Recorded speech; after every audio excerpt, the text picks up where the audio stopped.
Oi, gente, tudo bem? Meu nome é Yasmin, eu sou bolsista do Clube da Química, meu orientador é o Eduardo e hoje eu vou fazer resolução de alguns exercícios sobre biomoléculas.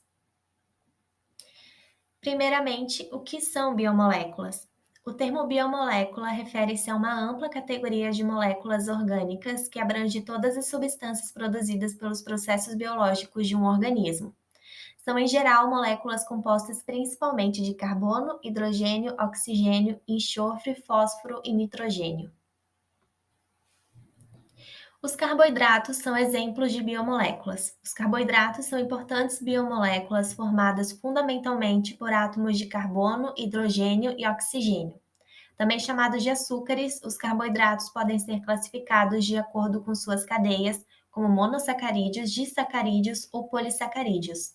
São as biomoléculas mais abundantes na natureza e sua principal função no organismo é prover energia. São exemplos de carboidratos o amido, a sacarose e a frutose. Outro exemplo de biomoléculas são os lipídios. Os lipídios são moléculas orgânicas hidrofóbicas formadas a partir da associação entre ácidos graxos e álcool. No organismo dos seres vivos, os lipídios desempenham uma série de funções biológicas com ênfase na de armazenamento de energia e podem ser classificados como saturados ou insaturados. São exemplos de lipídios os óleos e as gorduras.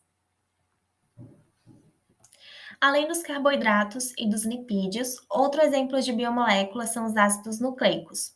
Os ácidos nucleicos são moléculas com extensas cadeias carbônicas formadas por nucleotídeos, que por sua vez são formados de um grupo fosfórico, uma pentose e uma base nitrogenada.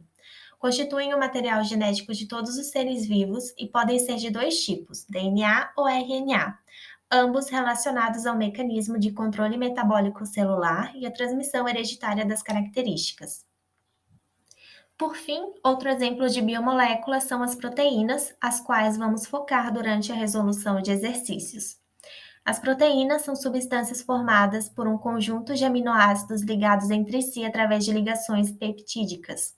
Os aminoácidos são moléculas formadas por carbono, hidrogênio, oxigênio e nitrogênio, em que são encontrados um grupo amina e um grupo carboxila. Não há sequer um processo biológico do qual as proteínas não participem. Sendo assim, são exemplos de funções das proteínas: papel enzimático, movimentação muscular, composição hormonal, coagulação sanguínea e transporte de oxigênio. As biomoléculas também desempenham um papel fundamental na sustentabilidade. Os lipídios, por exemplo, podem ser utilizados na produção de biocombustíveis, como o biodiesel, e na produção de sabões, com lipídios que seriam originalmente descartados. Os carboidratos, por sua vez, podem ser utilizados na produção de bioplásticos, como o PA, o polímero de amido. Agora vamos para as questões. Questão número 1 é da FUVEST. O hormônio melatonina é responsável pela sensação de sonolência. Em nosso organismo, a concentração de melatonina começa a aumentar ao anoitecer, atinge o máximo no meio da noite e decresce com a luz do dia. A melatonina é sintetizada a partir do aminoácido triptofano, em 4 etapas catalisadas por diferentes enzimas, sendo que a enzima 3 é degradada em presença de luz. Considere as seguintes afirmações a respeito desse processo. 1. Na etapa 2, a perda de dióxido de carbono e na etapa 3, a serotonina é transformada em uma amida. 2. A manipulação de objetos que emitem luz, como celulares e tablets, pode interromper ou tornar muito lento o processo de transformação da serotonina em N-acetilserotonina. E 3. O aumento da concentração de triptofano na corrente sanguínea pode fazer com que a pessoa adormeça mais lentamente ao anoitecer. Para resolver essa questão, vamos analisar cada uma das afirmativas separadamente. A afirmativa número 1 diz que na etapa 2, a perda de dióxido de carbono e na etapa 3, a serotonina é transformada em uma amida.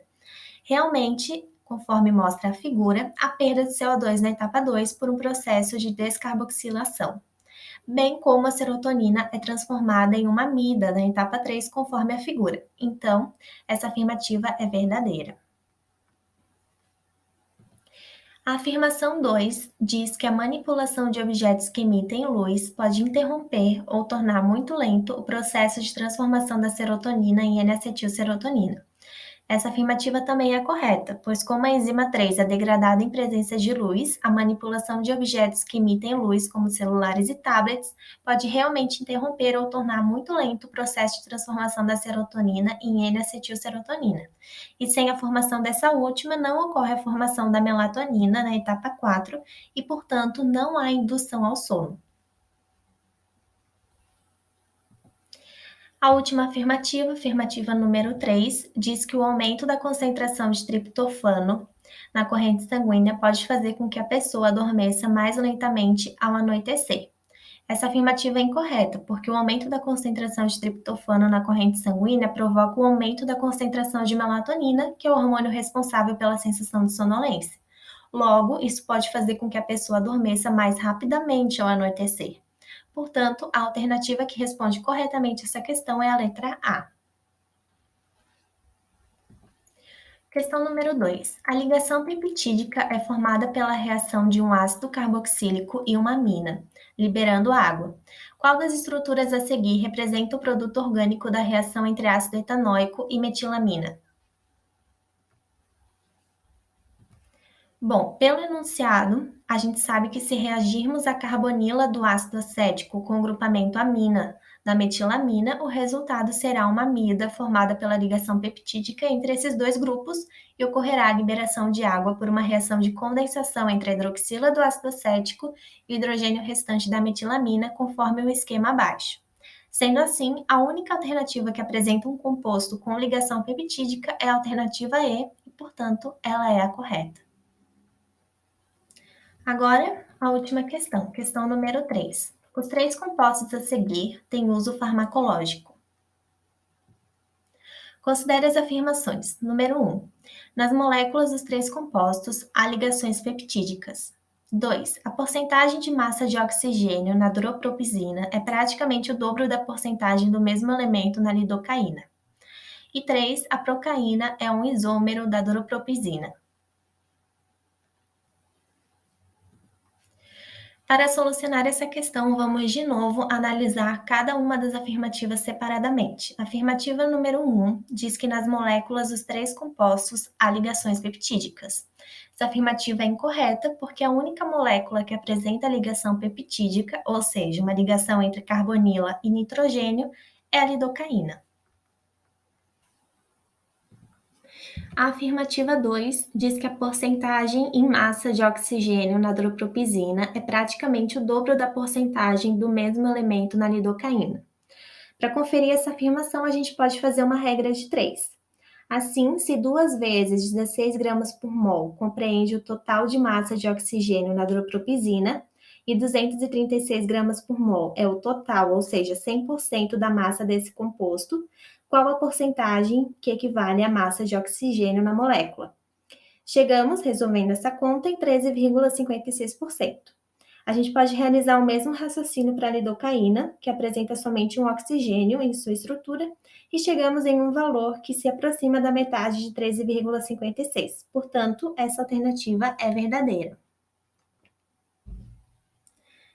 Agora, a última afirmativa, afirmativa 3, diz que a procaína é um isômero da duropropizina.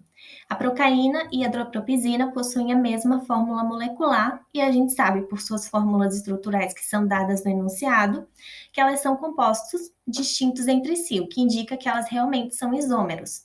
Portanto, a alternativa que responde corretamente essa questão é a letra E. Bom, foi isso. Muito obrigada por assistir e até o próximo vídeo.